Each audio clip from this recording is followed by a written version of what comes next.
way. So, without further ado, Benson and Sonny, it's over to you. Thanks very much, guys. We're really excited about this game, I'm not going to lie. And I just want to just point out something Calvin said over there at EGL Central, saying how Tommy was pretty nervous about this first map.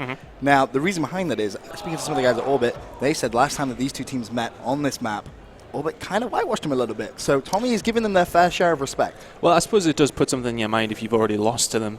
Right. But at the same time, you know, you can turn that around and see what they did to beat you that badly. And then you can think, all right, okay, how do we counteract that? So it could go either way. He could be playing mind games. He could be making sure they know that he's scared. He's not really scared. He's not the sort of guy that I would say is really scared of many people, because for me, definitely still one of the best players in Europe. Oh, without a shadow of a doubt. You know, on your screens, you see that Epsilon lineup. Obviously, Tommy, Swanee, Josh, and Jerd being coached by Dinge. And Dinge really is a bit of a factor. You know, I was watching the TCM game, and he was just, you know, step by step, he was explaining, oh, well, this is where they've done goofed. Yeah. And he was right. And it's good to have somebody who knows what they're talking about. Because, I mean, I think coaches have definitely advanced on in the last year or so. It used to just literally be somebody standing behind you shouting, let's go, and just, you know, screaming on.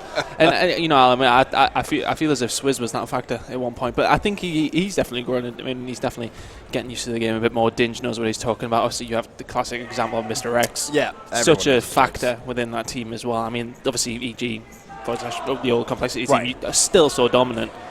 But with Mr. X, he definitely helps out. Coaches are a big thing at the minute. Orbit, of course, have their coach. He was on here with Silverback, just having a quick little interview. Sweaty, I do believe, is his name. Yes, interesting choice of name. Probably not the one I would have. Yeah, probably not the name I would have chosen if I was going to coach. But hey, everyone to their own. He decided he wants to be named Sweaty. That, of course, the Orbit lineup on your screen there. Watch out for Hawkeye. He was playing sensational yesterday. It was borderline scary. But what's interesting is they've actually changed seats. Now, the only reason I bring this up is because a lot of teams have that kind of superstition that they need to sit in certain spots. I used to have that when I used to play. I need to be on the right-hand side. I need to be there. So Hawkeye and Nathan have actually changed seats. Not sure why. Well, if they lose, that's the reason. At least they have an excuse. Exactly. That's what I'm thinking. Maybe they're thinking outside the box, thinking, hey, well, if we lose, we change seats. It was the bad wuju of changing seats. Maybe, but why would you change seats if you think it's working? Yeah, good question. But we are going to get in this game very, very soon. I do believe the teams are actually setting up. But of course, the winner of this will play Exertus in the winners bracket final.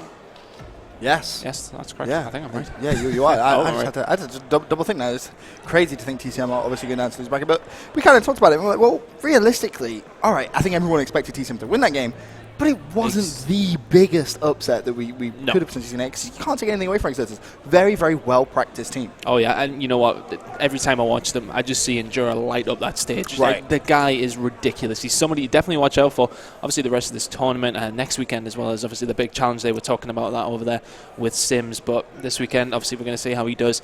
Them going on to the winners bracket final is a little bit of an upset, but something that wasn't completely out of everyone's minds. But TCM will battle back through, and I still think it'll be a TCM Epsilon final. Really? I do. I think so. That means you're saying Epsilon's going to win this game.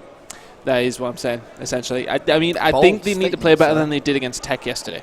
Well, that's the thing for me. You know, Tech, a pickup team, pushed them really far to the limits. Yeah. They actually won the first match, which was Domination Octane, and against a team like Orbit, you can't make those mistakes. No. Because they Orbit will punish you. Yeah, they will punish you. They're very, very well drilled, so let's see how they're going to go into it. Hawkeye, definitely somebody to watch out for. I was watching him yesterday, albeit it was just against Enigma, but he still played very, very well. Some nice. This is Orbit's biggest challenge as well. It's worth mentioning. A lot of teams have fought through some more difficult teams, but for Orbit, this is the first time they've really had a team of this profile. So I'm curious to see exactly how warmed up they really are. But guys, let's dive straight into the action. It's going to be some domination on Sovereign. Epsilon taking on Orbit.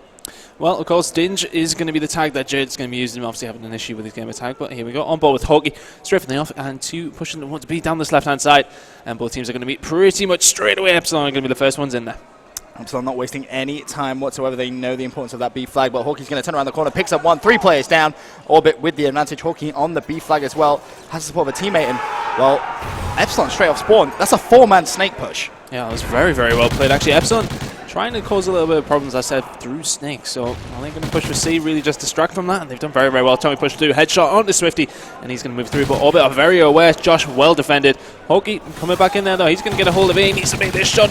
Tommy wouldn't turn on him from there with the Vector, surely, but on board with Hawkeye, he should be able to secure it. This is a nice play. He's going to have one more player challenging. And he's probably going to get classic COD timing. He does. That's unfortunate. But look how aggressive Orbit already are. They're pushed. They're straight into Epsilon's base. And Hawkey's actually he's on a 7-point streak for now. I think he actually is. So he's just dominating the early stages of this game. Very well played by Hawkey so far, 3-1, but of course 2 captures to his name as well. Big shot's going to come in from Swanee though. And something I've seen from Swanee a lot this weekend is the Vector actually, but obviously with it being so powerful at the minute, it's what you expect even on this map where there is long range. Right. You would still see, you know, the AR players predominantly, they are whipping out the Vector because at the moment it's pretty unstoppable. Yeah, relatively close game as well. Off the start, teams just trying to secure that home flag and the B flag. The problem is Orbit have to drop back and secure their home flag, and that's going to give Epsilon license to jump on that B flag, and that's exactly what Swanee's thinking. He's going to dive on that B flag. They're losing 8, but that's not really that much of an issue. And now Epsilon with control. They just need to just settle down a little bit now, I feel, and just play for those kills. Really just don't allow Orbit to get any momentum. Yeah, well, Tommy just sitting up, playing the patient, waiting again. There's one that's not the second going to come in, but Swanee's going to clean things up. He's 4-3 in the minute, 610 points on the scoreboard. Now he gets the kill towards Snake as well, but that's going to be cleaned up by Jed, and they're going to have an aggressive push towards A. They have to be careful not to overextend though, as we have seen Orbit. They are pushing down the left hand side. I do believe Hawkey's scoreboard is glitched because he's still on a 7 streak. Yeah, I was kind of confused. I was like, wait a minute, this doesn't make sense. So yeah, the scoreboard glitching out on Hawkey there. Swanee, meanwhile, he's still going to be getting kills, and Swanee getting himself pumped up as well. Knows the importance of this first map. As Calvin said, you know, Epsilon giving Orbit a lot of respect. They know how dominant they can be on Domination Sovereign. And Tommy looking to try and get some kills.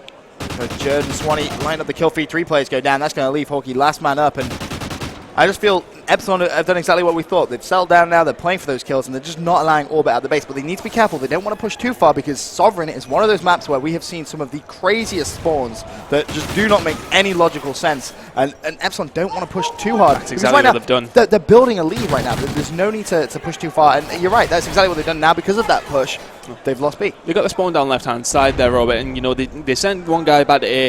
It is a bit of a risky business if you do go for A. If you get shut down, your team are left a little bit short at B. That happened. They got shut down both points. Suddenly, they're on the back foot. Of course, they are still in the lead score-wise, but it is currently Orbit the ones in control. But Epsilon are taking B. It's currently neutralized. It does look as if they may get a hold of it. They have just shut down. I think it was Kipper who was on that point, and they may just get a hold of B here. Jude trying to defend at the moment from green side, and he's still alive. He's got players either side. Swifty and Nathan coming in with 2 kills here. Orbit back in with a chance to get a hold of it. Tommy picks up a 2-piece to shut that down. Kipper answering back. Can they get a hold of it? You see Nathan as well on the overextend. B flag still being contested, and Nathan's actually going to come back. Had a couple of players, but Josh just well then.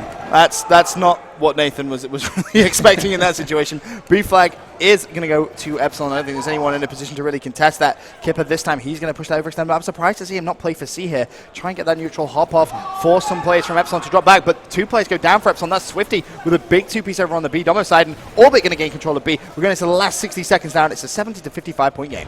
See, now he has a decision to make. Yeah, can he push for C and just hope these teammates can hold it down B? And it is causing a distraction, though. That means Tommy had to push back and cause some problems at C to stop him getting a hold of it. B capture may not be as quick as they wanted. Nathan's going to come in here, try and cause some problems. I think he's going to get shut right down. He's actually managed to get up, get shut down.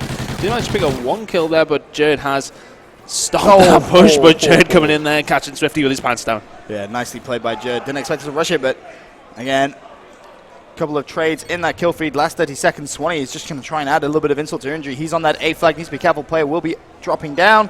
He's actually going to go ahead and get it neutral. So that's actually a big play, really, from Swanee. Meanwhile, Josh needs to try and defend that B flag. Isn't going to be able to connect with a kill. Last 15 seconds, 83-65. And that A flag still neutral as well. Yeah, I think it's pretty much going to be around 20 points or so by the end of things. Yeah, it's going to be 19 points. Maybe might take over. But still quite a substantial lead there for Epsilon. Nothing they can really rest their laurels on. It's one they're still going to have to go out and play their game. But 20 points is a nice little lead. Yep. Orbit going to have to try something a little bit different there. There was obviously one moment where Epsilon decided to overextend, but Orbit not able to hold on to that B flag. That's really been the key story of that first half of Domination Sovereign. Orbit not able to just hold on to that B flag. Too many times they gave it up, allowed Epsilon to get control of it again, and that really just was great work really from Josh, hopping on that trophy system, using that reflex, dropping the trophy system down, and just controlling it by himself. Really solid stuff from him. And speaking of Josh, I actually want to see how he's going to start the break on this second side. I don't think he gets enough plaudits, Josh. I think, you know, if you look at this team, it's full of those superstars. It's Tommy, it's Swanee, it's Jed. You have Josh in there, but I think he does a great job for them. You know, he gets the important kills. The guy's communication's insane, gets them hyped. And you know what, fantastic player, Josh. Been around for a little while now. B sport, Josh. I'm on with Swanee though. Can he get a hold of B? He's just buying his time, does not get any advantage there. Hawkey picks up a 2-piece, so that could be influential. And Jade is just managed to sneak around. Josh picking up a 2-piece, though. And Epsilon should get a hold of B. However, there is one player who's just gone for a wallbang, and B is neutral, but as soon as I say that, Orbit hops straight back on it. Swanee not able to do any contesting. He's worried about people coming straight off spawn. Has a play just to his right. He hasn't seen him. He's going to turn. He does pick up the kill. Nicely done from Swanee. There's going to be one more. Teammate cleans that up. And once again, Orbit not holding on to that B flag turn. Yeah, they're getting in there. They're getting the kills to get in there. But as soon as they get in there, the Epsilon are causing them a lot of problems. And they need to rectify that if they want to come back in this game. Currently around 15 points behind. They have reduced that deficit just slightly.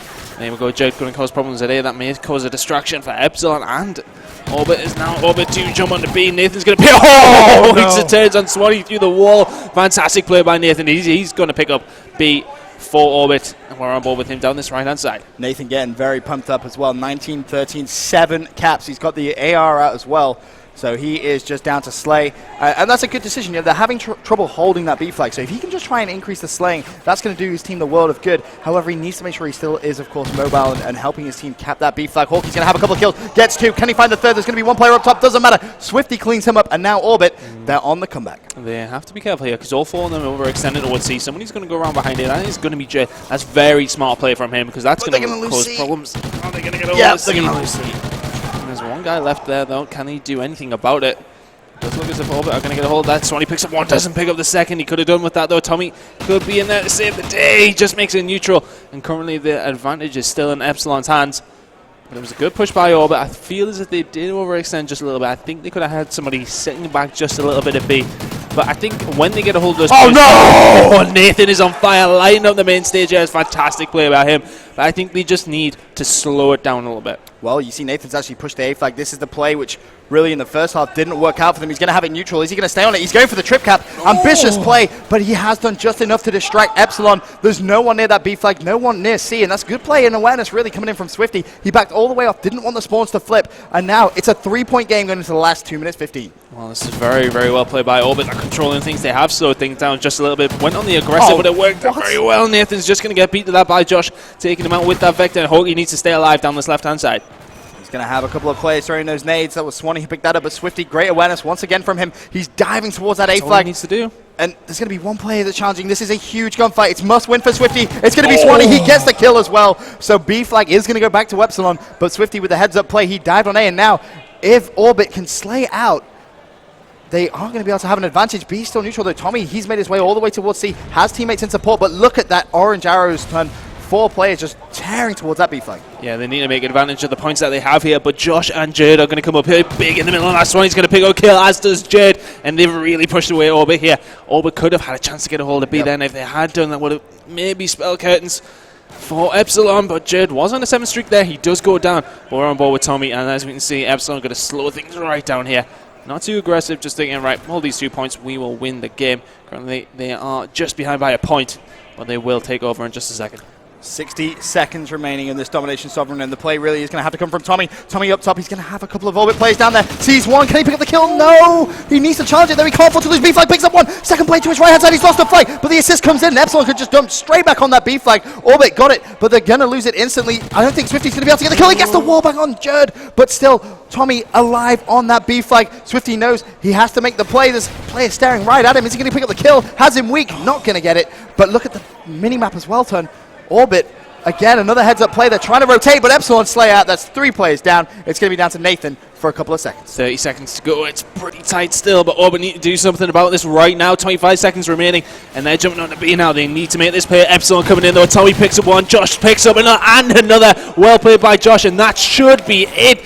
And Jane comes in there and cleans things up. 154 to 148 is the score, and that is going to be the game. Yep, we talk about Josh, not normally getting the credit he often deserves.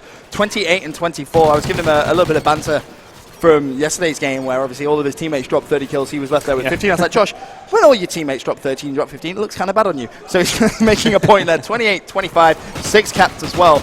Epsilon looking to make sure they can shut down this Orbit team in a swift 3-0 fashion, pick up the first map, and that was the map which Epsilon were a little bit worried about playing Orbit, and the big story there really was Orbit just not holding on to that B flag. Nathan pulled out the AR to try and help that, dropped 27 kills. Very well played. But just wasn't enough. It wasn't enough, and you've got to look. I don't want to put anyone, but you got to look. Kipper down there, 17 and 27. A little bit. Yeah, I mean, you don't want to place the blame on anyone, but you got to think if he stepped up his game, definitely would have been closer. They could have been in there, but Orbit showing what they can do. Yep. I mean, they were very much in control at one point there as well. I think their aggression was good, and it's nice to watch, but I think sometimes they just need to slow it down. Get those 2 caps. Let's hold this down. Let's get some control. They get the control, and then they start running around. Couldn't have put it better. Honestly, that was the big thing that you could really tell from that. They were just kind of, I think, adrenaline maybe just the excitement. Playing Epsilon on main stage, maybe just got a little bit into the head maybe somewhat. But map number 2 is going to be some Search and Destroy on Warhawk, I believe. We're going to be right back after this quick commercial break with more Call of Duty action live here from EGL.